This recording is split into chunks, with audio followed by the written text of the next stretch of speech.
Hi, and you're listening to Hurt Less, Live More with me, JJ, the Practical Alchemist, and Dr. Mark Goulston. Welcome to everybody. It's lovely to have you with us today with our very, very special guest, Jennifer Hill. Mark, I'll let you do the honors because I think we both know Jennifer, but you've known her a bit longer than me.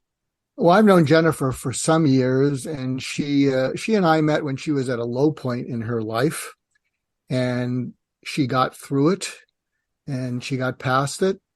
She's well on her way to getting over it, because a lot of times when we go through low points, we just race like heck to get away from it, and more often we get past it than we get over it, and sometimes getting over it is a lifelong journey.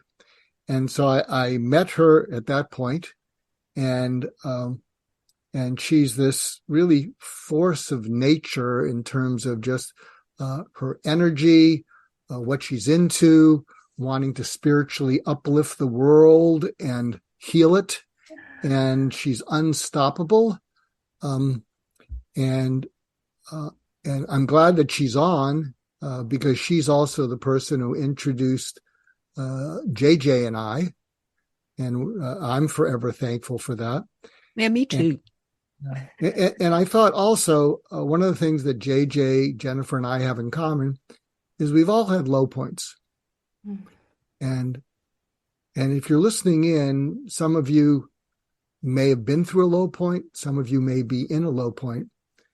And when you're at the lowest of your low point, you often can't see a way out. Sometimes you don't know how you're going to make it through the day. But all of us are here to hopefully share what that was like and how we made it through and what helped us. And so welcome my dear friend Jen and my becoming a dear friend JJ. It's always good to see you and make you cry. Oh, yeah, there will be tears. I promise you, there will be tears. There have been every single show that we've recorded here. But yeah, so Jen, I know that you came on my show on at UK Health Radio, and maybe people will remember that.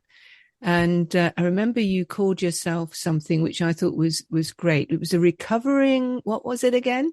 A recovering jerk. Yeah. Mark even helped me. We were working on a title for a memoir I'm working on, and we were sitting down having lunch one day in LA, and Mark said, "Jen, I have your book title." I said, "Bring it, Mark." Obviously, the man has written many, many best-selling books. And he said, "Bitch in Recovery."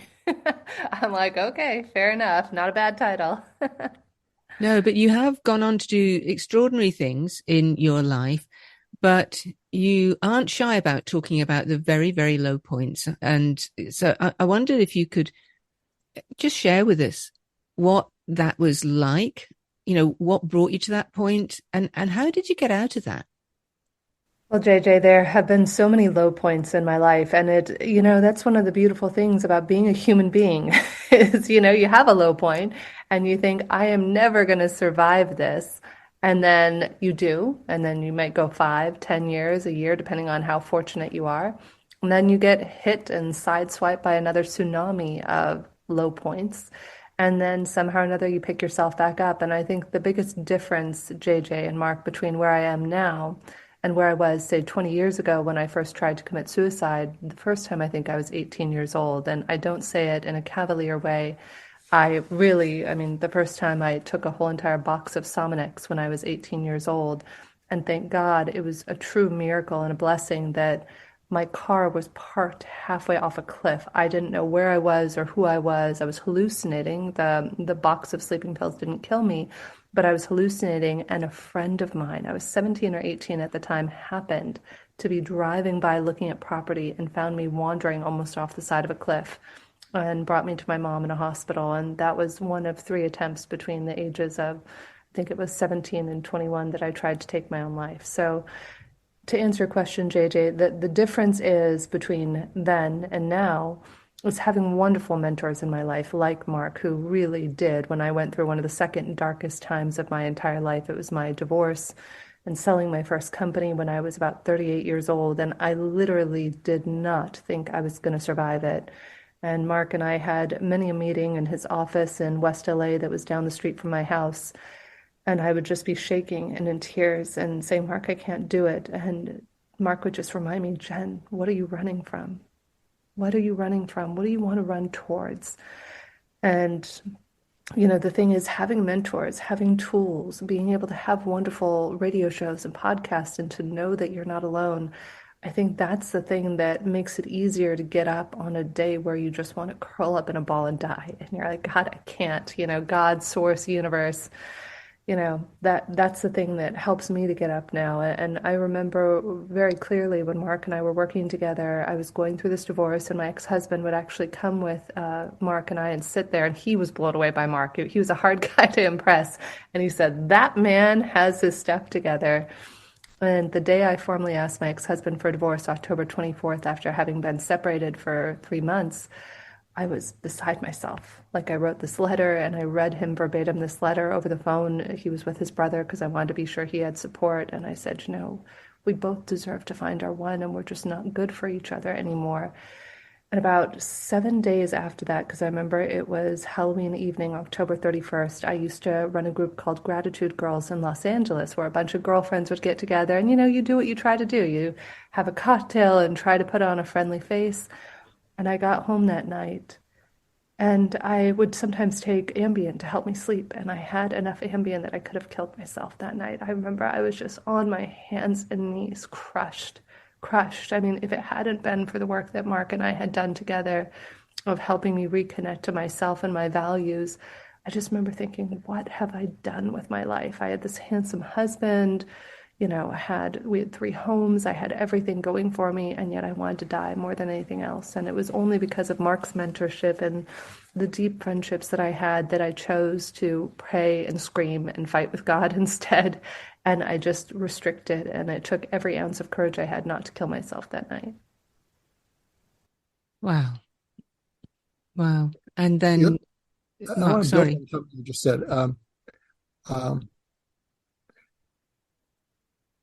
can you unpack the pray and scream at God? Because the reason being is because there was a lot of, I mean, Freud's gotten a bad rap for good reasons, but he did say that depression was anger turned inward, and if there's a way to turn the anger outward, away from ourselves, that doesn't mean we should be hurtful to other people, although we can scream at whoever we want in the privacy of our own mind or of our own thing.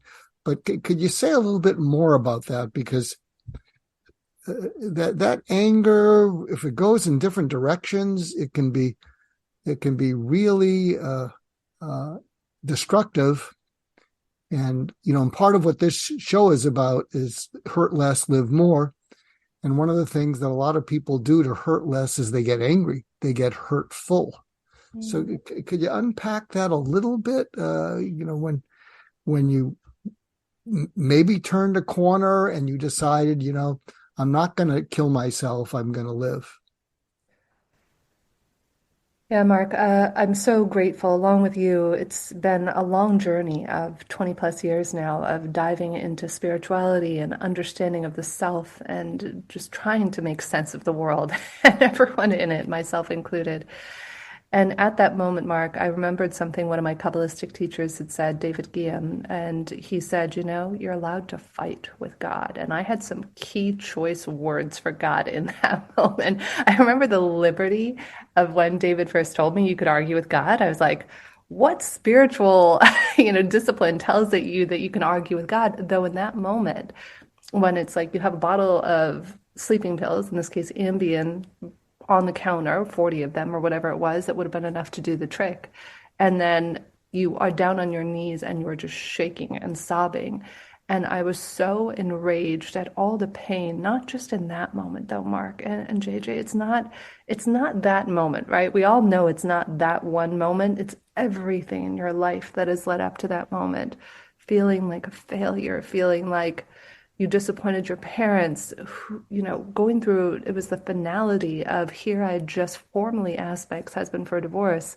And it was I'll never ever, all those things we all tell ourselves. I will never, ever, dot, dot, dot, get a divorce, dot, dot, dot, do this.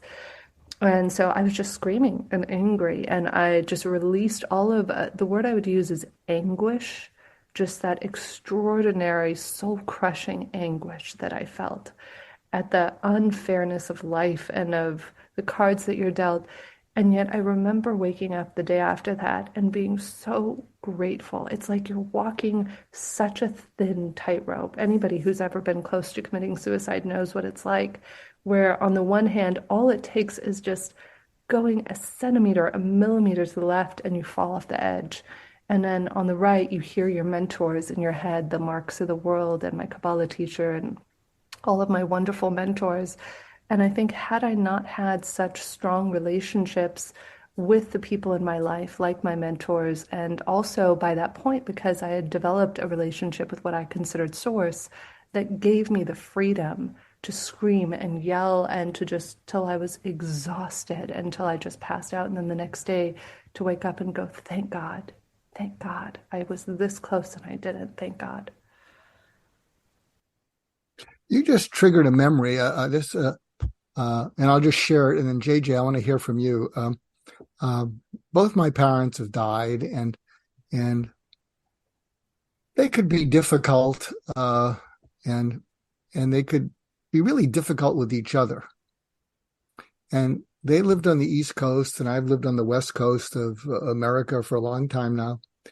And I remember years ago when they'd come to visit, I'd pick them up at the airport.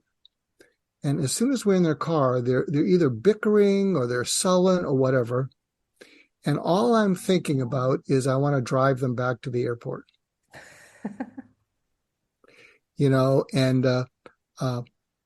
And really it was, and here was the transformational moment. So I'm getting back to the anger in anguish. And I was so angry at them because I just wanted them to just stop it already. I was looking forward to you coming here, and here we go again. I'm thinking that. And then something inside me said, don't hate them, hate the way you feel. I don't know where it came from. And I thought, oh, I'm not angry at them. I hate the way I feel. And the more that I could just say that, the calmer I got. And the calmer I get, the more upset my parents are that I'm calm. Because I think they'd been saving it up. We're going to go visit our son, and he's going to be our free, therapist and whatever. And he's going to just feel all this stuff for us. But I just kept saying to myself, I hate the way I feel. And what I liked about it is there was no need to retaliate. There was no need to take them back to the airport. There was no need to do anything. And when I was able to let go of that, the shame of feeling hate towards the people you also love also left. And I'll never forget it because, I hadn't said anything. And I didn't tell them, to stop bickering.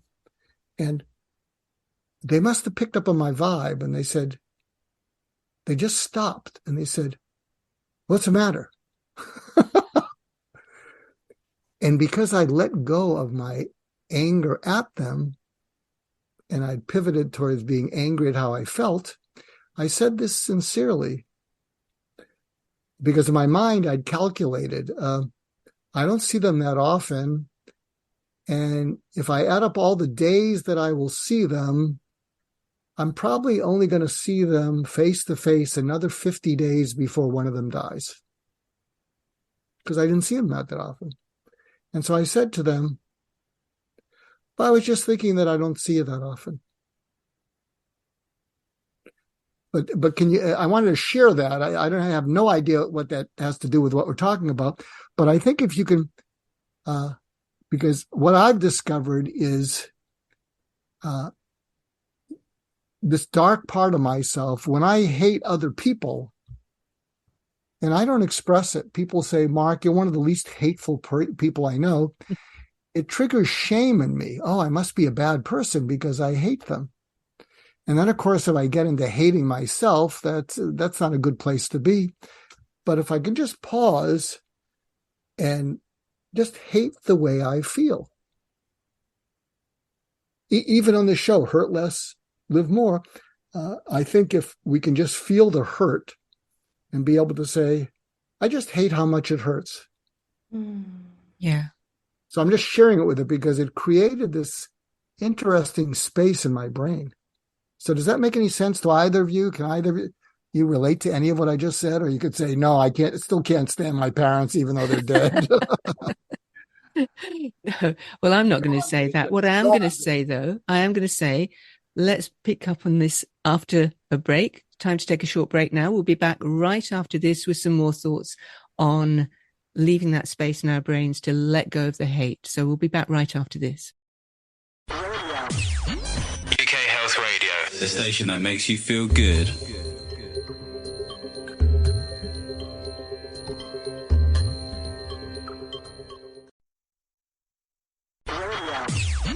UK Health Radio, the station that makes you feel good.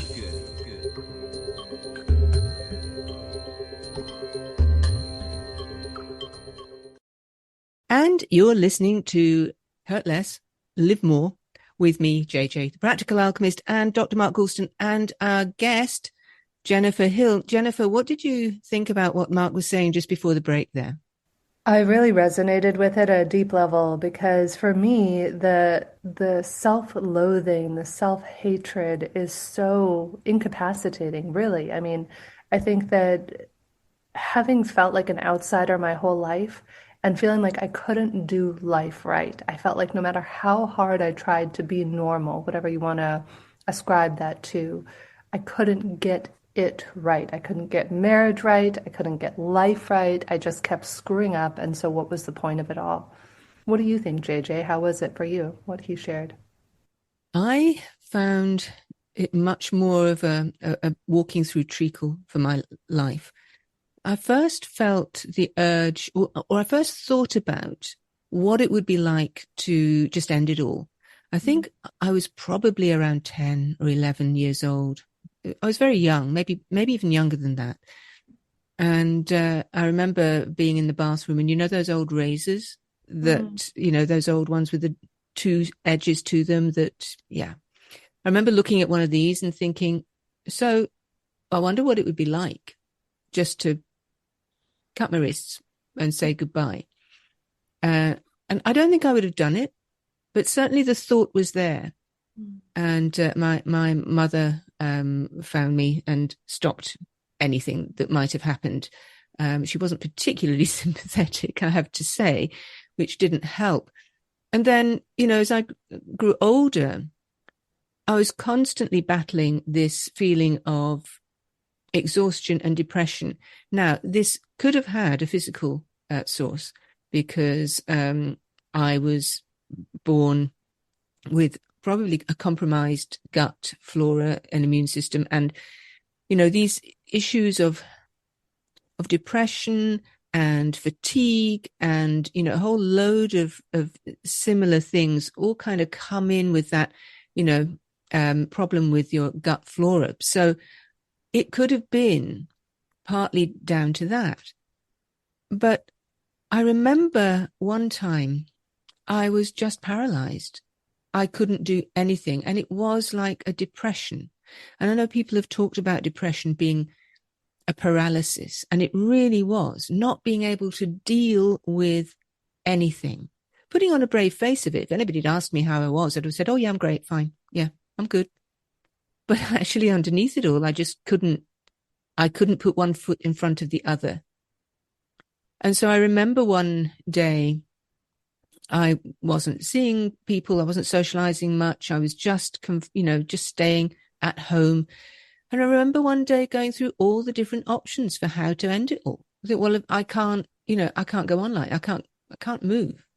So maybe I should just opt out altogether. And I went through all the options, and this might sound comical, but I just went through, okay, drowning. No, I couldn't do that. Okay. So, taking pills. No, I couldn't do that. I don't take pills. Cutting my wrist. Oh, that's, no, I couldn't do that. And in the end, did nothing. And maybe that's because I was so paralyzed with depression that I couldn't even take action to end it all. The thing that got me through, like you, Jen, was mentors, was people who could help me, and a growing belief that I had something to offer, that it wasn't right for me to end my life at that point. There was something I was here to do, and I just needed to find a way of doing it. And I did find, I don't do God as such, but I did find, a way into a spirituality or a way of being that really taps into source, as you talked about. And that's been growing and developing ever since. But, there were, after that time when I was really, really very paralyzed by depression and just thinking there's no point. And that was after, a marriage breakup. So, these things really do impact us hugely. And also, for most of my life, it's been, I've maybe felt, it's just all too hard because I've been on my own most of my life. It's too hard. But then when you realize that you're not on your own, that there are people out there who can help you and support you, not necessarily physically but emotionally and spiritually. And that's when you can manage to see your way through. And I'm in a much better place than I've ever been right now. And that may have something to do with the fact that both my parents have left us now, and I'm kind of free to be myself, because I think a lot of it was also down to feeling that I had to be something I wasn't. Yeah, I want to share something which I shared in the first episode, and because I think probably my lowest point was in medical school. I dropped out twice. I didn't flunk out, but I dropped out twice, probably for untreated depression. And the second time I dropped out, the school wanted to kick me out because they were losing money. They were losing matching funds. And the business side of me, the non-empathic side of me, would have kicked me out also. That's not the better side of me, by the way. But I could see that, why they wanted to do that. And I met with the head of the school, and I don't even remember the meeting. And I think he was worried that I could do something, when I was told we're kicking you out. And so he sent a note to the dean of students who cared about students. And I met with him, or he called me. He said, I have a letter here from the main dean. You need to come in. We'll read it together. And the letter basically said, from the main dean who cared about money, met with Mr. Goulston. We talked about another career, and I'm advising the promotions committee that he be asked to withdraw, which is a euphemism for let's get rid of him, because I was somehow miraculously passing. And at that point, the dean of students hit me with what I've referred to as the trifecta of hope. And when I asked him, what does this letter mean? He said, you've been kicked out. And it was my good fortune that I didn't complain, I didn't blame, I didn't do anything. I just cratered in front of him. It was like a gunshot wound. It was like I went, whoa. And I felt something wet on my cheekbones, and I'm not really a religious person, but I thought I was bleeding. And I kept looking at my fingers like this. And it was tears. And I think my raw vulnerability, without complaining, blaming, making excuses, just raw vulnerability. What he said to me is, he said, Mark, you didn't mess up because you're passing everything, but you are messed up. But if you get unmessed up, I think this school would be glad they gave you a second chance. And then he hit me with the trifecta of hope, because I didn't think I was capable of doing anything. He said, and even if you don't get unmessed up, even if you don't become a doctor, even if you don't do anything with the rest of your life, I'd be proud to know you, because you have something in you, a streak inside you that the world needs. So that was unconditional love for something in me that I didn't have to perform to get. And he said, and you won't know, that was the first leg. And he says, and you won't know how much the world needs it till you're 35. So he saw a future for me that I didn't see. And then after that, he said, and he must have picked up something I was thinking. And he said, look at me. And he pointed his finger at me and he said, you deserve to be on this planet and you're going to let me help you. Yeah. If he had said, call me if I can help you, I would have gone back to my apartment and I might not be here today. But that was the trifecta of hope, the unconditional love for something that I didn't have to perform, a future, age 35. And then he said, and then he went to bat for me against the medical school. He was just a PhD. He stood up to the head of the school who wanted to kick me out, the most powerful person. And he basically said, we're giving this one a second chance. So that clicked something in me. And then I took a year off, worked at a psychiatric foundation called the Menninger Foundation. And then I came back knowing if I could just make it through med school and go into psychiatry, maybe I could do this. And then I just paid it forward for 35 years.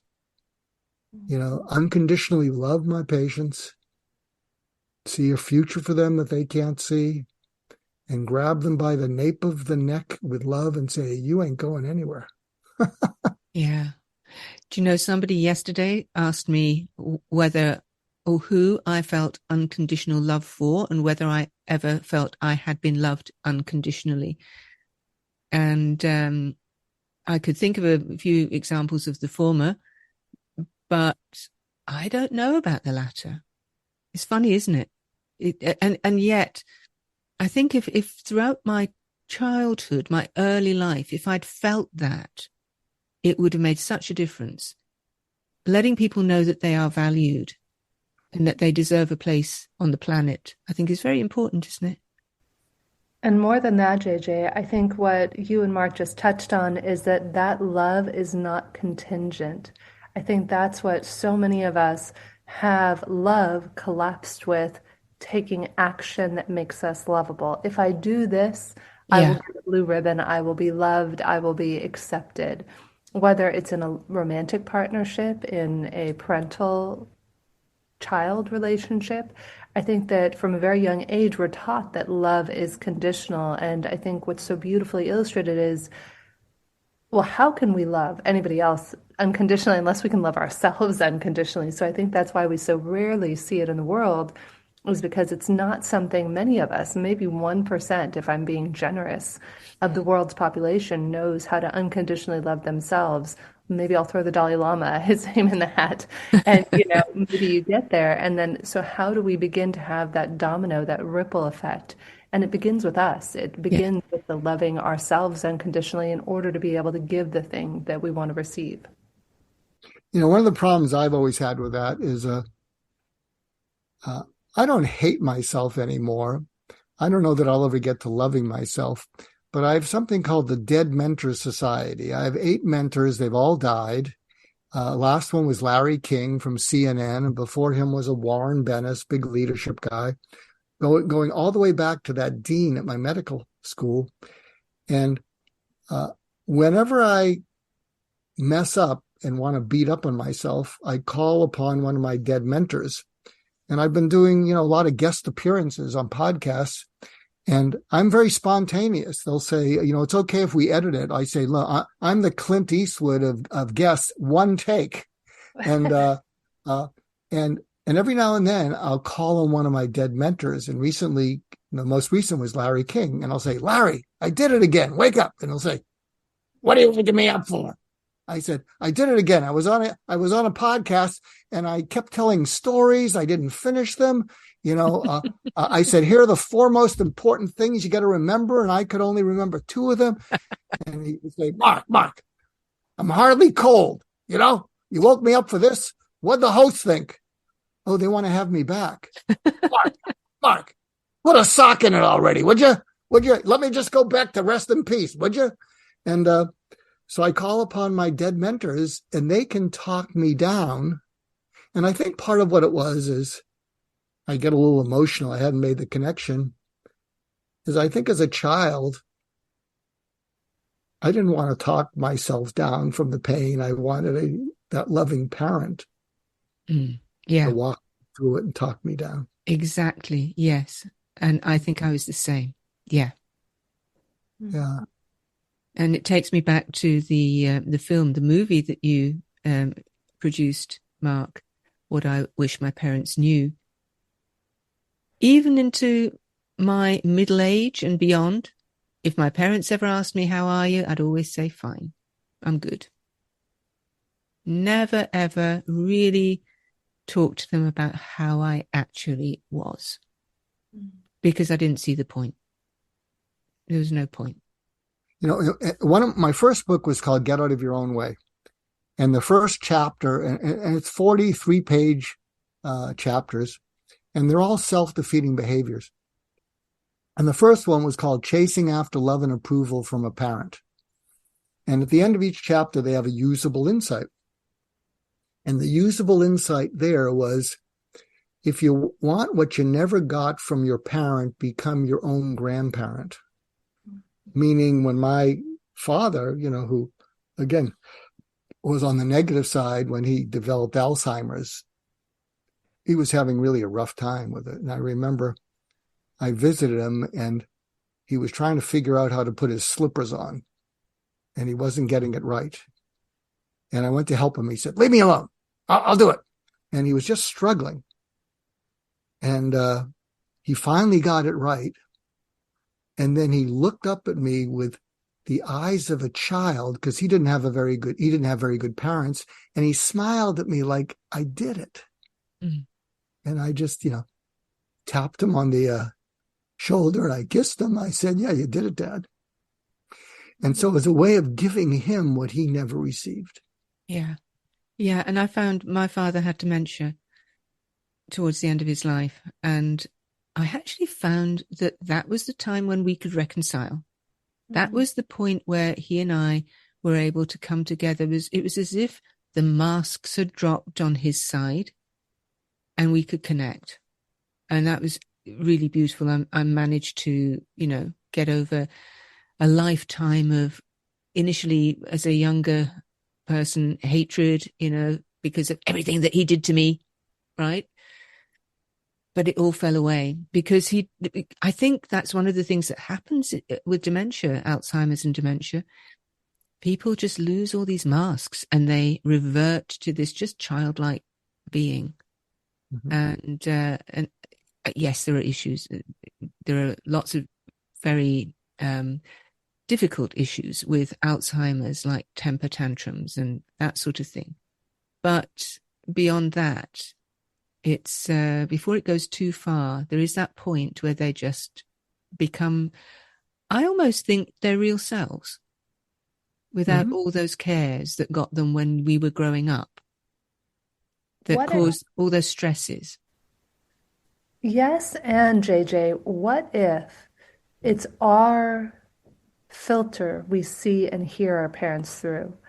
I remember, I'll give you an example of this. What if everything that happens from the moment we're born up until whatever age we are now, we're putting these layers and filters on, almost like putting on a pair of glasses.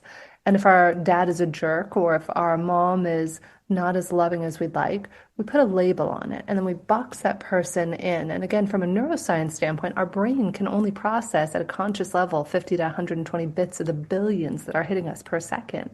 And so that then becomes the filter that we see the person through.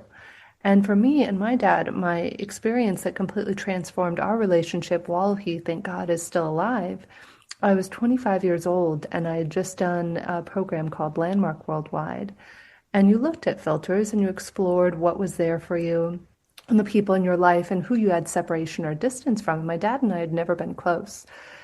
And in that moment, I had realized that I had a filter that my dad was an a-hole, that he was a jerk. Mm-hmm. And not only did I have that filter, we had agreement, my mom, my sister, my grandparents. You build this kind of agreement wall around the person.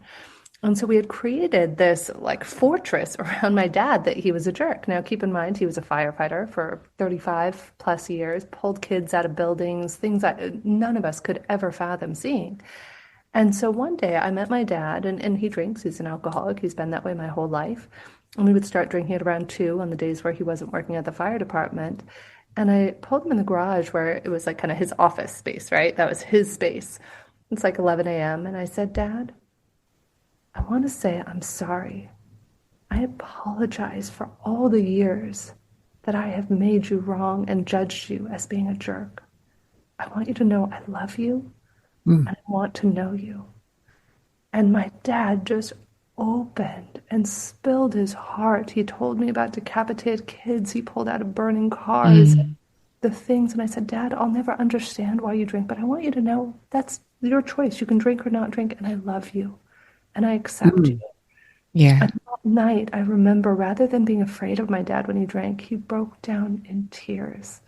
And ever since then, because now I see him through a filter of unconditional love. Has anything changed? My dad is still the same man. Exactly. Nothing has Yeah. changed except the filter of just seeing him from a place of unconditional love. And Exactly. it really transformed our relationship. I think that's so true. And yeah, hopefully one can do that before our parents descend into some kind of dementia. Certainly for me, it seemed easier to do at that point. But let's hold that thought just now. I want to come back to that right after this break. We're just going to take a short break to listen to some more messages from our station sponsors. UK Health Radio, the station that makes you feel good.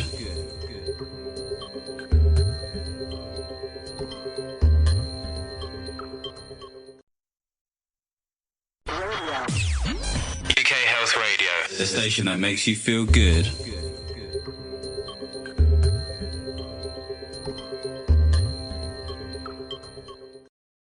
And you're listening to Hurt Less, Live More with me, JJ, Practical Alchemist, and Dr. Mark Goulston, and our special guest today, Jennifer Hill. And just before the break, Jennifer was talking about her relationship with her father and how she transformed that. And it just brought to mind for me how before my father descended too far into dementia, we did have that coming together where he actually apologized to me. He said, I know that I've made a lot of mistakes in my life, but you don't have to. You can do it properly. You don't have to do it like me. And oh my God, that was such a powerful thing to say. And that's where everything dissolved. Everything fell away. And I thought, he was actually able to say that he loved me. And I was actually able to say it back and mean it, right? Which was huge, absolutely huge. And I'm so glad that we'd had that moment, that we'd had that time, because I didn't see my parents a lot either, Mark, because I lived a long way away from them like you. So it was great to have that time with him. You know, you reminded me of something. There's a quote I heard. Parents only die so that we can have better conversations with them. That's terrible and awesome. It is terrible, but it's also true, right? and when my father died, because he had Alzheimer's or dementia for several years, and I can remember he had a massive stroke, and we were in the viewing room, my brothers and my mother and I.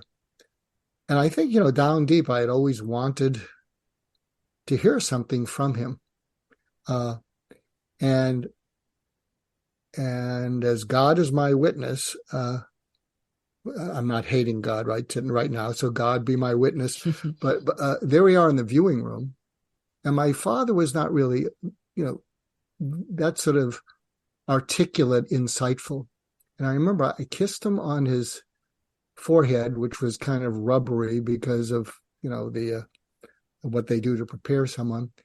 And I heard his voice as loud and clear as I'm hearing your voices. And he said, don't treat a big thing like a small thing, and don't treat a small thing like a big thing. Don't do what I did. And something I wanted to share, which fits with all of what we're talking about. I collect quotes, and there's a quote I got from Dr. Shawnee Duperon, and she and Archbishop Desmond Tutu formed Project Forgive, and was nominated for a Nobel Prize. And one of their quotes, I think it's my favorite quote of all time, and I've got tons of them, was, "Forgiveness is accepting the apology you will never receive." And when she told me that, this was 25 years after my father died, and my head almost fell off. And I imagined him saying to me, remember when I used to put down stuff that you would say, you'd come up with one of your crazy creative ideas, and I would say, what makes you think that has to do with anything? I was really talking about myself, because what I was good with was numbers, but there was a lot of things I wasn't good with, like relating to you and your brothers and your mom. And I would put down people who would talk about stuff that I didn't feel competent in, and you'd come up with these ideas. And what you've done with your life, the people you've touched, the people you've saved, I don't deserve you as my son. And I'm proud, and I'm sorry. And then that triggered in me my apologizing to him. I said, whoa, I apologize to you for holding a grudge against you. It's been a convenient chip on my shoulder. I'm the psychiatrist in the family. If anyone, I should have known better. And I'm sorry for that. And I can finally say the 6 words that I haven't been able to say. I love you. I miss you. Yeah. I don't know about you, Jennifer, but I'm tearing up right now. I don't have enough tissues for this show. I know. But how beautiful is that? It's as impactful after our parents move on from this world as it would be when they're still here. We don't have to say these things to somebody's face to feel the impact of it and feel that transformational impact of the words that we use. That's a beautiful story, Mark. Well, this is now the Cry More, Hurt Less show. Yeah, officially, we need to change the name, right? That sounds fairly accurate. And I love, too, if anybody's not familiar with it, the Ho'oponopono prayer, where you say, speaking of not needing to say it to somebody, let's say you're in conflict with somebody living or somebody who's passed on, you say out loud every day while thinking of them, I apologize. Please forgive me. Thank you for being in my life so that I may love you. And I've used that numerous times in many situations and found it to be cathartic. It's like spitting venom when you're very upset with someone. It can be hard to utter those words. Though to your point, Mark, we all carry these grudges. And it's like that, speaking of quotes, it's like that old Buddhist quote, being angry is like drinking poison and expecting the other person to die. And it really hurts us from the inside out when we harbor grudges and anger and animosity.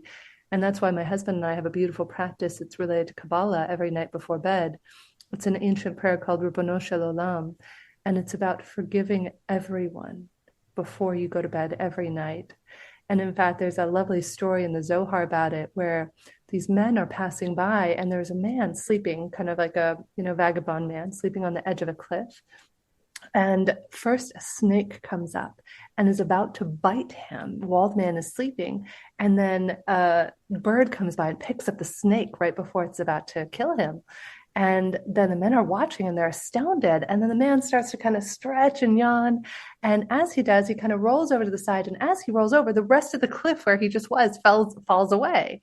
And so they saw these 2 miracles, and these rabbis come up to him and say, "Sir, beg your pardon, but we just saw God or the universe, whatever you want to call it, perform 2 miracles for you. A bird took a snake that was about to bite you, and you rolled away before the cliff just fell out beneath you.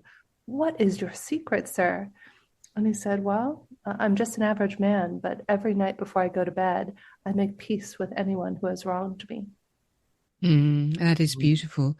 And if anybody wants to look up and find out more about the power of Ho'oponopono, check out the story of Dr. Lem, who was a practitioner in Hawaii, and I think it was a psychiatric hospital, wasn't it, Jennifer? Yeah. And he recited Ho'oponopono. He didn't do anything. He didn't go and visit the patients. He didn't make any guesses as to, how long it would take them to get better or what was wrong with them. He just did Ho'oponopono. And after a couple of years, they had to close the hospital down because all the inmates were able to go home. It's hugely powerful. Wow. Oh, Wow. chills. Yeah. I didn't know that part of the story. That's Yeah. Google it, Dr. Lem in Hawaii. Yeah. I don't know how many years it took, but it took, after a while, they closed down the hospital. Didn't need it. Very, very powerful. So, Mark, we're coming to the end. Unfortunately, once again, it seems like we've only been talking for 5 minutes, but in fact, it has been 45 minutes that we've been talking for. So do you have a last word? I'd love to thank Jennifer for coming on the show. It's such a rich conversation. Thank you so, so much. Mark, do you have any final thing to say? Yeah, I have a last word. So this is a distant second in terms of quotes. That forgiveness one is first, but the second one comes from another mentor of mine, Dr. Milton Greenblatt. And it's something to keep in mind. He said, first we're children to our parents, then parents to our children, then parents to our parents, then children to our children. And I'm well on my way to being a child to my children, and every day they remind me how childish I act. I love it. Well, keep going. We love that. Keep going. Oh, so thank you so, so much, Mark. A pleasure as always to be with you. And Jennifer, so fantastic to see you again. Always love what you have to say, such wisdom. But we have to go. It's time for us to leave you. If you are enjoying this show, remember you can access it on whatever podcast channel that you listen to podcasts on these days. You should be able to find it. Just search for Hurt Less, Live More. And do check out the ukhealthradio.com website. There's a magazine there, Health Triangle magazine, that you might be interested in as well. It's a very good read. So do check all of those out. But remember to join us again here.